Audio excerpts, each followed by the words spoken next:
কাচের বাটিতে কাচের মিষ্টি দেখতে কিন্তু বেশ ভালোই লাগছে। আসসালামু আলাইকুম।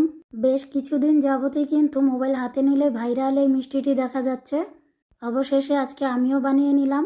প্রথমেই নিয়ে নিয়েছি সাবুদানা, এখানে আমি 50 গ্রামের মতো নিয়েছি। আমি এখানে চিকনটা নিয়েছি, আপনারা চাইলে মোটাটাও নিতে পারেন। এবার সাবুদানাগুলোকে 2 বারের মতো পরিষ্কার পানি দিয়ে ধুয়ে নিব।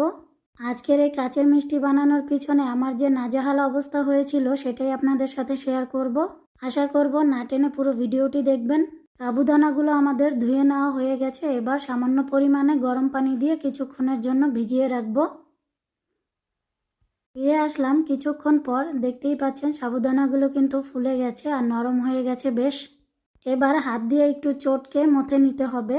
মথে একটি স্মুথ ডো বানিয়ে নিতে হবে আমাদেরকে, যেরকমটা আমরা অনেক ভিডিওতে দেখে নিয়েছি। সেই সাথে আমি দিয়ে দিচ্ছি সামান্য পরিমাণে লবণ। মথে নেওয়ার সময় আমার হাতে বারবার লেগে আসছে, মনে হচ্ছে যে বিধায় আমি চেষ্টা করছিলাম, এতটাই নরম মনে হচ্ছিল। শেষে আমি এখানে 2 টেবিল চামচের মতো গুঁড়ো দুধ নিয়ে নিলাম। দুধটা দিয়ে আবারও ভালো করে মথে নিচ্ছি, কিন্তু সেই দুধ দিয়েও কোনো কাজ হলো না। বারবারই কিন্তু হাতে লেগে আসছে, দেখতেই পাচ্ছেন।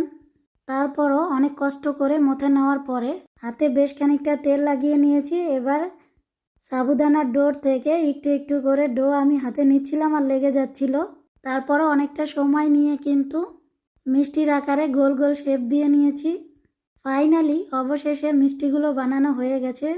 যে কোনো উপায়ই হোক বানিয়ে নিয়েছি। এবার রান্না করার পালা, দেখা যাক কি হয়। গরুর দুধ আগে থেকে জাল করে ঠান্ডা করে নিয়েছিলাম আধা কেজি। সেই সাথে দিয়ে দিব গুঁড়ো দুধ 3 টেবিল চামচ পরিমাণ। একটি হ্যান্ডউইচ দিয়ে ভালো করে মিশিয়ে নিব যাতে দুধটা দলা পেকে না যায়। এরপর দিয়ে দিব 1 কাপ চিনি, একটি এলাচ দিয়ে আবারও একটু নেড়েচেড়ে মিশিয়ে দিচ্ছি সব কিছু।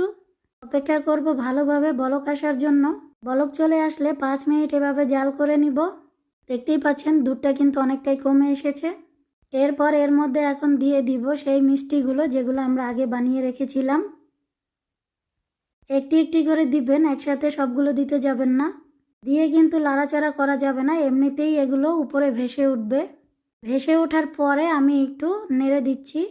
দেখতেই পাচ্ছেন আমার মিষ্টিগুলো কিন্তু সবগুলো উপরে ভেসে এসেছে।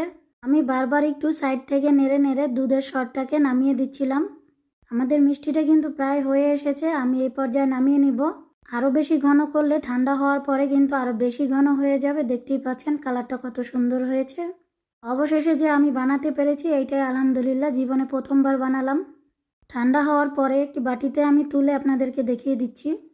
যেহেতু এর নাম সবাই দিয়েছে কাচের মিষ্টি, তাই অবশ্যই কাচের বাটিতেই নিয়ে নিলাম। আর গার্নিশের জন্য আমি উপর থেকে কিছু বাদাম কুচি দিয়ে দিচ্ছি। নর্মাল ফ্রিজে রেখে তারপরে খেতে পারেন, এতে করে বেশ ভালো লাগে খেতে। খেতে আহামরিও কিছু না, আবার একেবারে খারাপও না। আমি আপনাদেরকে একটি কেটে দেখিয়ে দিচ্ছি। দেখতেই পাচ্ছেন চামচের সাথে লেগে আসছে, স্টিকি একটা ভাব আছে। এই মিষ্টিটা কিন্তু অন্য মিষ্টির মতো সফট হয় না।